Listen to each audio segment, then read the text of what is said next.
పూరా local. Welcome to పూరా local. Rajanna Sircilla జిల్లాలో ఇండియన్ ఎయిర్ ఫోర్స్ చేపట్టిన రెస్క్యూ ఆపరేషన్ విజయవంతమైంది. గంభీరరావుపేట మండలం నర్మాల వాగులో చిక్కుకున్న 5 రైతులను ఎయిర్ ఫోర్స్ సిబ్బంది సురక్షితంగా రక్షించారు. ఇక హెలికాప్టర్ సహాయంతో చేపట్టిన ఈ ఆపరేషన్ స్థానికులు, కుటుంబ సభ్యులకు ఊరటనిచ్చింది. బుధవారం భారీ వర్షాలు కురవడంతో జిల్లాలో వాగులు, వంకలు, చెరువులు పొంగిపొర్లాయి.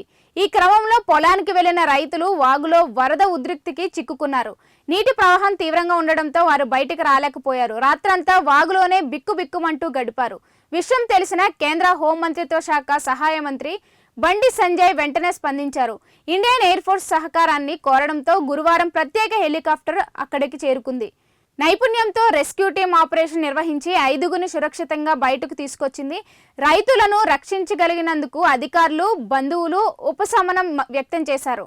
స్థానికులు ఎయిర్ ఫోర్స్ ధైర్య సాహసాలను ప్రశంసించారు. వర్షాలు కొనసాగుతున్న నేపథ్యంలో అధికారులు అప్రమత్తంగా ఉండాలని ప్రజలకు సూచిస్తున్నారు.